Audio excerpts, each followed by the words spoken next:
ассалому алайкум дӯстони арҷманд, мухлисон ва ҳаводорон ҳамешагии барномаҳои телевизиони варзиш. Ин барномаи Еврогол мебошад ки манзури шумо мегардад ва мо роҷеъ ба бозиҳое ки ҳафтаи гузашта сипарӣ шуданд дар мусобиқаҳои гуногун, дар мусобиқаҳои системаи ҷон ва дар чемпионатҳои аврупоӣ ҳамаи онҳоро манзури шумо мегардонем, яъне бозиҳои асосии онҳоро. Дар соида ман Гулрӯз Гулнозарзода ҳастам ва ҳамроҳ бо ман қарор доранд ҳамкасбонам Имонбек Шодибекзод ва Иномиддин Аҳмадзод. خب خوش آمدید به برنامه هفته اسپری شده بازی‌ها خیلی زیاد بودند در مسابقه‌های گوناگون و ما علل خصوص به سه مسابقه متوجه خواهیم شد. این البته سوپر جام اسپانیا، خوب جام انگلیا که از این مسابقه ما یک بازی میگیریم و همچنین راجع به بازی‌های مهمترین مسابقه‌های دیگر اروپایی حرف خواهیم زد، یعنی چمپیونات‌های مقتدر اروپایی. خب البته آغاز میکنیم از بازی مهمترینی که در هفته اسپری شده برگزار کردید. این البته ال کلاسیکو بود، رقابت دو دسته به هم زید، بازی که گویم که برخورد دو فلسفه به هم مقابل رو در اینجا ما میبینیم و عموما دو رقیب آشناپذیر اندر میدان رقابت میگردند. ولی وقتهای اخیر ما مشاهده میکنیم که نابسته از اون که بسیارتر ریال مادرید در گرفتن جایزه موفق باشد، ولی در ال کلاسیکو وقتهای اخیر میبینیم که بارسلونا بیشتر موفق است و اگر دو بازی اخیر رو به نظر گیریم در همین موسمی که سپری شدند 4-0 و 5-2. این رو چگونه شرط دادن ممکن است؟ خب اولا سلام با تمام بینندگان تلویزیونی ورزش و بعدا چنین به نظر میرسد که برای جایزه ها رو زیادتر به دست آوردن بارسلونا باید همیشه در فینال کار کند که مقابل ریال مادرید بازی کند. در این حال فکر میکنم امکانی بازم جایزه های بیشتر به دست آوردنش هست. ولی در عموم اگر درباره بازی بگیم بیرون از هزل و شوخی، بله، در حقیقت این یک بازی بود که شاید تمام مخلصان فوتبال این گونه شدنش رو انتظار نداشتند. بله. شاید حتی خود مخلصان بارسلونا انتظار بودند که ریال مادرید به خاطر آن باختی که با حساب 4-0 داشت امروز خوب بازی میکند و برای غلبه به دست آوردن کوشش میکنند. البته آنها کوشش کردند برای غلبه به دست آوردن، اما فقط تا آنجایی که با حساب 1-0 پیشرفت بودند. وقتی که بارسلونا گل اول رو زد، گل جوابی رو لامین یامال فکر میکنم حساب رو 1-1 کرد. بعد از اون بازی تماما دیگر یک طرفه بود. ریال مادرید اصلا گویا که در میدان همچون یک شاید مالیورکا، شاید یک دسته از این هم دیده ضعیفتر یک تیم بود که مقابل بارسلونا بازی میکرد. و من فقط همین رو گفتنیم که فلیک توانست بار دیگر بر انچلوتی غلبه کند و اندیشه های او اندیشه های کارشایمتر از توانایی‌های فوتبالی کارلو انچلوتی به نظر رسیدن در همین فینال. ببینید وقتی که در مورد پیروزی ریال مادرید بارسلونا ضد ریال مادرید گفتیم، زمانی که خاوی 4 بازی پای هم شکست خورده بود، به قول یک اینتریگ هم گم شده بود، ولی که فلیک ببینید نوبسته آن ناکامی که بعد از ال کلاسیکو دسته فلیک داشته بود، در بازی اولی ضد ریال مادرید هم به صورت بزرگ پیروز شد و در بازی دوم هم همچنین. ولیکن اصلا برای برآمدن به فینال برای خود بارسلونا که ریال همه وقت در فینال است، باید اول نه این مرحله که تا رسیدن به فینال از یک بازی عبارت بود، بعدا همون به فینال رفتی، باید در مسابقه بزرگتر هم برای تا فینال رفتن بارسلونا محنت کردن در کار که بعدا با ریال روبرو شوی. اصلا فکر میکنم که ریال مادرید متاسفانه برای مخلصان این تیم و خودی بازیگران استورداری که اون دارد با چنین طرز شکست میخورد برای بارسلونا. ولی هیچ وقت ریال مادرید به مثال مالیورکا و اساسون و دیگر دستا نخواهد بود در میدان، هرچند که 10-0 شکست میخورد، مبارزه به عمل میبرد و به قول منظره بازی خیره نمیشود. مبارزه همان تا با آخر است، لیکن تناسب گلی واقعا بزرگ است. سطح بارسلونا در همین رقابت‌های دو رقابت اخیر فرق کننده است، ولیکن ببینید ریال عموما رو افتاده نیست، تا با آخر مبارزه میبرد، کلاس خود را نشان دادنی میشود. ولیکن چی مشکل پیش روش میشود که در دو بازی اخیر اقلا چنین طور شکست میخورد. چی مشکل پیش روش نمیشود اینجا؟ فقط بله ما میدونیم که این ریال مادرید است، حتی تا ثانیه‌های مشکل پیش میآید وقتی که شکست میخوره. البته به مشکل شکست نمیخوره. چی مشکلی گفتید؟ من همون رو میفهمم که چی مشکل است. ریال مادرید عادت کرده است که تا ثانیه‌های آخر مبارزه برد برای نجات دادن بازی. بله، و موفق هم میشد این دسته برای در حقیقت کامبک کردن و چقدر کامبک های تاریخی بود، بازگشت های تاریخی در این دسته بودن، مخصوصا در لیگ چمپیون ها. مقابل PSG، مقابل چلسی، مقابل منچستر سیتی طی 2-3 موسم اخیر.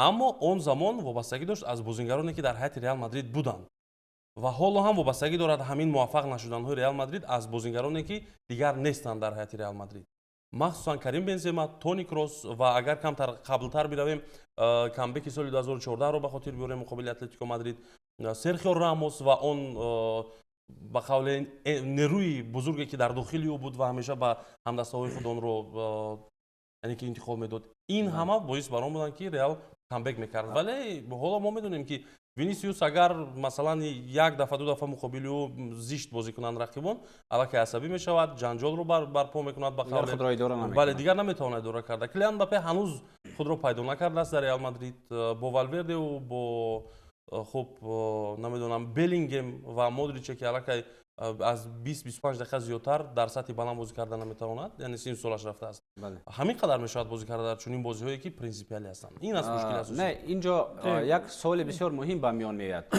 بله در جریان یک بازی برای مثال بارسلونا توانست یگان امکانیتی برای ریال مادرید ندهد. این الکی دو بار تکرار شد در همین بله در همین وقت و ساعت برای مثال این برای مخلصان بارسلونا خیلی عالی هم است که دسته اونها رقیب اوشناپذیر خود را با چنین حساب کلان مغلوب کرد. ولی سوال همین است که تصور کنید اگر در آخر موسم برای مثال ریال مادرید در لالیگا قهرمان شود و لیگ چمپیون ها رو بگیرد، اما بارسلونا تنها با همین جایزه بماند، یعنی در همین وقت و ساعت بله بارسلونا این زمان خوبتر به نظر میاد. نه ما فقط درباره سوپر جام گپ زده ایم. نه من در سوپر جام این همین رو در نظر دارم که در آخر من درباره سوپر جام بله اگر قیاس کنیم همین حالا برای مثال خاتمه موسم رو بعداً چی می شود؟ برای تحلیل عمومی برای فراتر رفتن ببینید اصلا این سر و صدا بلند کنی شادی مخلصان بارسلونا بعد این 4-0 بسیار آوازی بلند داشتن. همین رو در نظر دارم. ببینید بعداً چی شد؟ ما یک چیز رو بسیار فراموش میکنیم، باید به پیوستگی این نتیجه برای برقرار بودن این نتیجه باید دقت داد. ببینید وقتی که ریال مادرید رو 4-0 شکست میدی و تناسبی 8 خاله در جدول داری، بعداً چی میشود؟ ببینید یعنی نگاه داشتن اون برقراری نبود، مشاهده نشد. سوپر جام ببینید خود یک دسته رو شکست داد، به فینال اومد. ولیکن قاعده سوپر جام همین است. درست این فکت است. ببینید من چیزی نمیگم، قاعده رو بیکار کردن نیستم. ببینید ولیکن مهم برآمدن به فینال لیگ چمپیونان مثل ریال مادرید هر موسم است و بعد پیروزی در آن فینال است. این رو میگویند یعنی نتیجه برقراری در خود چمپیونات اسپانیا. چگونه یک سوال شما مثال وقتی که ببینید چمپیون اسپانیا و برنده لیگ چمپیونان ریال مادرید میشود، این قدر دغدغه در مورد ریال مادرید در کار نیست. نه دغدغه این چیز فکت در همین موسم در موسم قبلی چنین بود. در موسم با جدول عمومی لیگ چمپیون‌ها نظر کردیم که ریال در کدام موقع است. این پیشگویی است. همین موسم اگر در کدام موقع است. این رو باید گفت. ریال در موقع دوم است، یک خال کمتر است. در لیگ چمپیون‌ها من نه در لیگ قهرمانان بله درست، اما ببینید اصلا ما هم چیزی نگفتیم برای پیشگویی مثال. من در حقیقت ما در یک قبول بازی دارم بارسلونا را تعریف کردیم، بعداً در اون موسم تاریخ فوتبال شاید حتی بهترین دسته است. حتی نه بهترین است، بله بهترین دسته است و طی نمیدونم 10 سال اخیر شاید 6-7 لیگ چمپیون‌ها یا 5 لیگ چمپیون‌ها دقیقاً به دست آورد. این همه فکت از این رو انکار کرده نمی‌شود.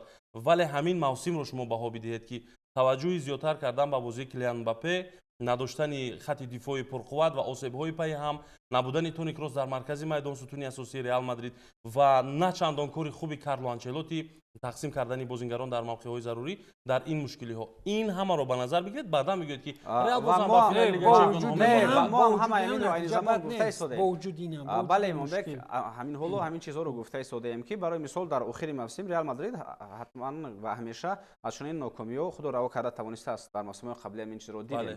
یعنی من همین رو در نظر داشتم که برای مثال اگر ریال مادرید دو جایزه گیرد و بارسلونا دو جایزه نگیرد، پس اون مویه افتخاری که این زمان مخلصان بارسلونا دارند در آخر موسم هج می شود. یعنی همین رو در نظر دارم، برای همینم برقراری و استواری با دسته بارسلونا لازم است. یعنی در آخر موسم صاحب جایزه شدن شاید مهمتر از غلبه در ال کلاسیکو یک جایزه به دست آورد ریال مادرید در جام قهرمان‌های بین باشگاه‌ها بود، جام بین قطبی باشگاه. بله اون جایزه رو به دست آورد. اما این بسیار گذشته. ببینید وقتی که بارسلونا هم در نوبت خود مشکل داد، ریال هم دارد. ولیکن ببینید بزرگی ریال در چی است؟ الکی مشکل فرا نرسیده یک وریانتی پیشکی خود را دارند در صورت انچیلوتی به جایزه جنبست کردن موسم نفری عوض کننده او الکی معلوم است. ببینید در بارسلونا چنین استراتژی آینده دار نیست. بارسلونا دارد اکادمی لاماسیا بزرگترین بازیگران این سال 22 جهانی که دارد. ببینید چقدر آنها در میدان می‌درخشند. در خود همین فینال هم لامین یامال نفری بود که کسی او را باز داشته نتوانست. با وجود آن تجربه غنی و استعدادی که در آن دفاعکاران نیمه‌گران رئال مادرید دارند، کسی او را بدون قاعده بیان کنی باز داشته نتوانست. ببینید اگر او را مجبورا از میدان نمیگرفتند شماره گل ها بیشتر و بیشتر باز بله عموما لامین یامال، روبرت لواندوفسکی و رافینیا این البته این زمان سگانه بسیار هم قوی در خط حمله میباشند که بازی دسته بارسلونا رو خیلی هم خوب پیش میبرند در زدن گل ها. خیلی نقش مهم دارند. خوب خیلی کوتاه و میگذاریم به بازی دیگه.